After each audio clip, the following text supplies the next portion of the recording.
Assalamualaikum warahmatullahi wabarakatuh. Kami dari kelas D4 PM1D ingin menjelaskan tentang materi tingkah laku dan etika praktis. Sebelumnya perkenalkan, nama saya Hairil Muhammad Haikal dengan NIM 2404014. Saya Muhammad Fahru Amarullah dengan NIM 2404005. Saya Muhammad Rafi Ridwansyah dengan NIM 2404036. Yang pertama, pengertian tingkah laku. Tingkah laku merujuk pada segala bentuk respon atau tindakan yang dilakukan oleh individual dalam berinteraksi dengan lingkungan, baik secara sadar maupun tidak sadar. Tingkah laku dapat dipengaruhi oleh faktor biologis, psikologis, sosial, dan budaya. Dan pengertian etika praktis, penerapan prinsip-prinsip moral dalam kehidupan sehari-hari. Ini mencakup bagaimana seseorang bertindak dalam situasi tertentu berdasarkan nilai-nilai moral, norma sosial, dan hukum yang berlaku. Etika praktis ini membantu individu mengambil keputusan yang benar dalam kehidupan pribadi, profesional, dan sosial. Etika dalam sosial yaitu ada 3. Yang pertama, menghormati dan menyayangi semua manusia. Yang kedua, tidak berbuat zalim atau aniaya. Dan yang ketiga, saling menolong dalam kebaikan dan takwa. Dan ada etika dalam bekerja. Yang pertama, bekerja dengan jujur, profesional. Yang kedua, tidak melakukan kecurangan dalam bertransaksi. Yang ketiga, menghindari riba dan politik bisnis yang merugikan. Dan di sini ada dasar etika praktis. Yang pertama, kejujuran ini sangat penting. Yang bersikap jujur dalam perkataan dan perbuatan. Yang kedua, tanggung jawab atas tindakan dan keputusan yang diambil. Yang ketiga, keadilan, adil terhadap orang lain tanpa mendiskriminasi atau bias. Yang keempat, rasa hormat, menghormati hak, martabat, dan pandangan orang lain. Yang ketiga, yang kelima, empati, memahami perasaan dan kebutuhan orang lain. Dan yang keenam, kesopanan, berperilaku sesuai dengan norma dan adat istiadat. Yang terakhir, ketujuh, ada integritas, menjaga konsistensi antara nilai, perkataan, dan perbuatan. Kejujuran dalam perkataan dan perbuatan adalah sikap mengatakan dengan bertindak sesuai dengan kebenaran tanpa menipu atau menyembunyikan fakta. Pentingnya jujur yaitu membangun kepercayaan dalam hubungan, menjaga reputasi dan integritas diri, menghindari konflik akibat kebohongan, dan memberikan ketenangan batin. Kejujuran ini dalam perkataan dan perbuatan. Contoh kejujuran dalam kehidupan di tempat kerja, misalnya tidak memasukkan laporan atau klaim hasil kerja orang lain. Yang kedua, dalam hubungan sosial, tidak menyebarkan berita bohong atau gosip. Dan yang ketiga, dalam keluarga, terbuka dan jika bersalah maka akui saja. Dan yang terakhir, di dunia digital, tidak menyebarkan hoax atau mencuri karya orang lain. Dan di sini ada cara menjaga kejujuran, selalu berkata dan bertindak sesuai fakta, berani mengakui kesalahan, tidak tergoda keuntungan jangka pendek dari kebohongan. Kejujuran adalah kunci utama dalam membangun kehidupan yang harmonis dan terpercaya.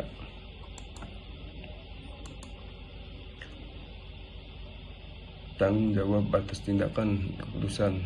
Tanggung jawab adalah kesadaran dan kesiapan seorang untuk menerima konsekuensi dari tindakan keputusan yang diambil dalam menjalankan peran dalam kehidupan pribadi, sosial, dan profesional. Pentingnya tanggung jawab yaitu membangun kepercayaan dan kredibilitas, meningkatkan disiplin kemandirian, mencegah dampak negatif dari kelalaian, membantu mencapai tujuan dengan lebih terarah. Nah, di sini ada keadilan, bersikap adil tanpa diskriminasi. Keadilan adalah sikap memperlakukan setiap orang secara setara tanpa memihak, diskriminasi, atau bias. Di sini ada pentingnya keadilan. Yang pertama, menciptakan harmoni dalam masyarakat. Yang kedua, menjaga hak dan martabat setiap individu. Yang ketiga, membangun kepercayaan dan rasa saling menghormati. Yang keempat, mengurangi konflik akibat perlakuan tidak adil. Lalu keadilan, bersikap adil tanpa diskriminasi. Contohnya, saya beri contoh sedikit. Contoh penerapan dalam keluarga, tidak membeda-bedakan perlakuan terhadap anak-anak. Lalu dalam masyarakat, menjunjung hak dan kewajiban semua warga tanpa diskriminasi.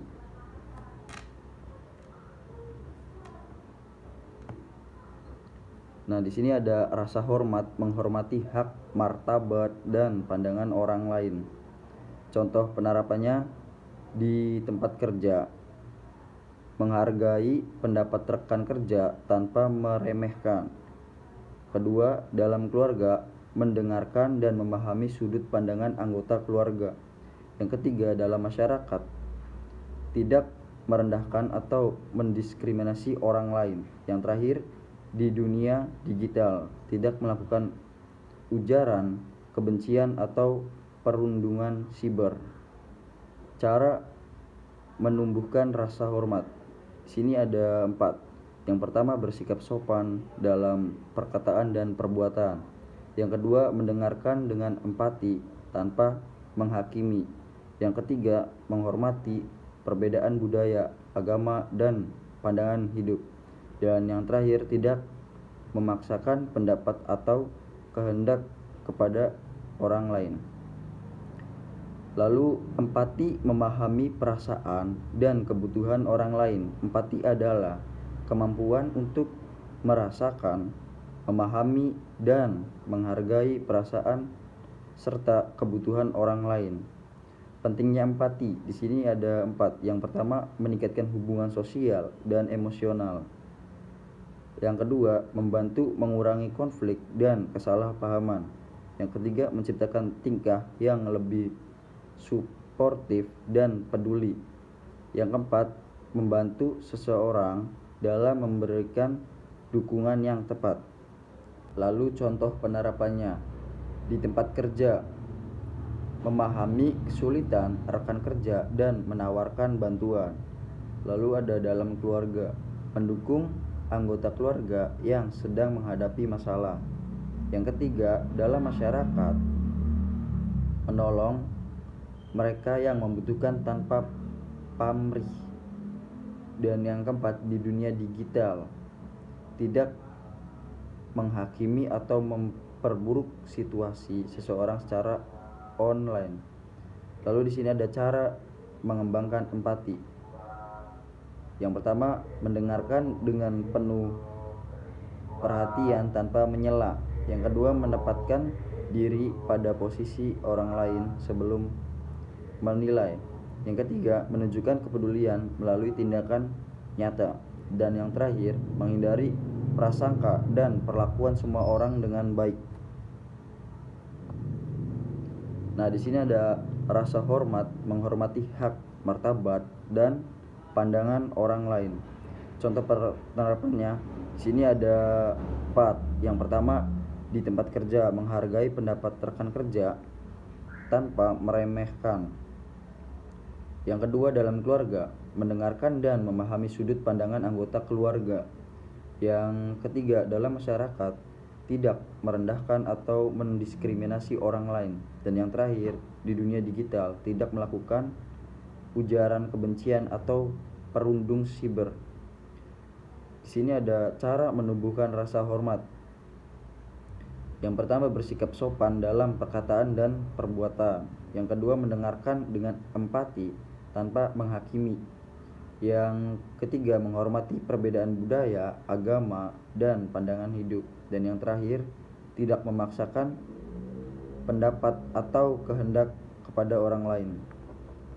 Yang pertama itu ada empati, memahami perasaan dan kebutuhan orang lain. Empati adalah kemampuan untuk merasakan, memahami, dan menghargai perasaan serta kebutuhan orang lain.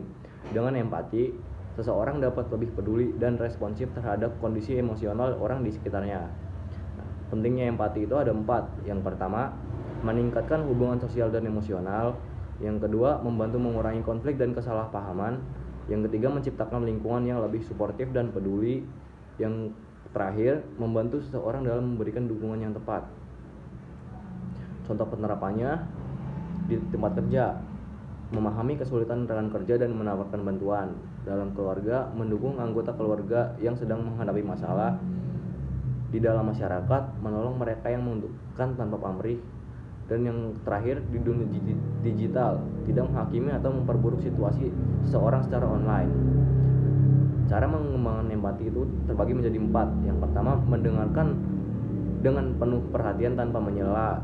Yang kedua, menempatkan diri pada posisi orang lain sebelum menilai. Yang ketiga, menunjukkan kepedulian melalui tindakan nyata. Yang keempat, menghindari prasangka dan memperlakukan semua orang dengan baik. Empati memperkuat hubungan sosial, menciptakan dunia yang lebih penuh kasih serta pengertian. Yang selanjutnya ada kesopanan berperilaku sesuai dengan norma dan adat istiadat. Kesopanan adalah sikap dan perilaku yang menghormati norma, adat istiadat, serta nilai-nilai sosial berlaku dalam suatu masyarakat. Ini mencerminkan rasa hormat dan penghargaan terhadap orang lain. Ya, lalu ada pentingnya kesopanan. Yang pertama, menciptakan hubungan yang harmonis dan saling menghargai. Yang kedua, mencegah kesalahpahaman dan konflik sosial.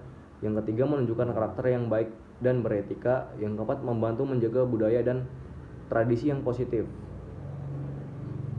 Selanjutnya ada kesopanan berperilaku sesuai dengan norma dan adat istiadat. Contoh penerapannya di tempat kerja, berbicara dengan sopan kepada rekan dan atasan. Dalam keluarga, menghormati orang tua dan anggota keluarga lainnya.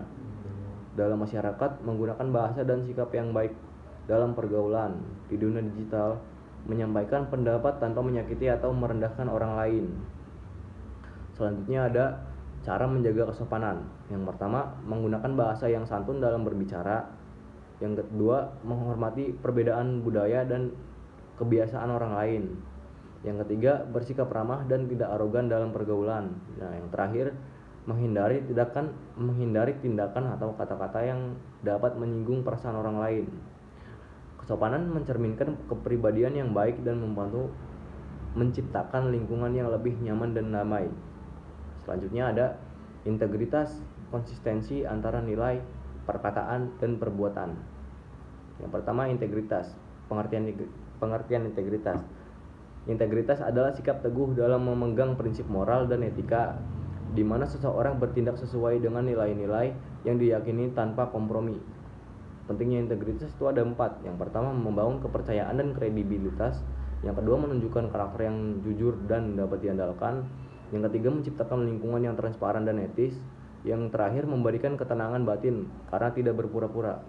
Selanjutnya ada masih integritas konsistensi antara nilai, perkataan, dan perbuatan.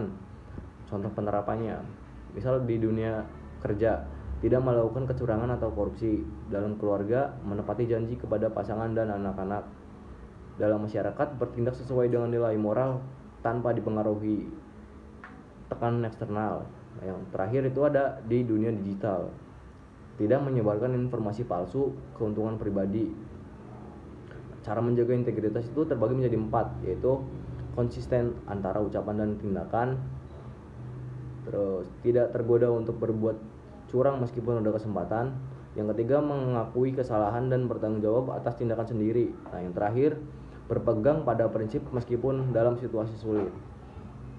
Integritas adalah fondasi karakter yang kuat, kunci untuk mendapatkan rasa hormat, kepercayaan dari orang lain. Selanjutnya ada penerapan etika praktis dalam kehidupan sehari-hari. Yang pertama, dalam aktivitas di tempat kerja. Contohnya, menjalankan tugas dengan profesionalisme dan dedikasi. Yang kedua, menghormati rekan kerja dan atasan. Dan yang ketiga, tidak melakukan tindakan korupsi atau kecurangan. Yang kedua, dalam interaksi sosial. Contohnya, menjaga kesopanan santun dalam berbicara dan berperilaku. Selanjutnya ada menghormati perbedaan pendapat. Yang terakhir, tidak menyebarkan berita bohong atau hoax. Selanjutnya dalam dunia digital, menggunakan media sosial dengan bertanggung jawab, menghindari ujaran kebencian dan perlindungan siber, menghargai privasi dan hak cipta orang lain. Yang keempat, dalam keluarga, bersikap hormat kepada orang tua dan anggota keluarga lainnya, menjalin komunikasi yang baik dan terbuka, membantu dan mendukung anggota keluarga dalam kesulitan. Kesimpulannya, tingkah laku yang baik dan etika praktis sangat penting dalam membangun kehidupan yang harmonis, baik secara pribadi, sosial, maupun profesional. Dengan menerapkan nilai-nilai moral dalam kehidupan sehari-hari, seorang dapat membangun hubungan yang sehat, memperoleh kepercayaan dari orang lain, dan menciptakan lingkungan yang lebih baik.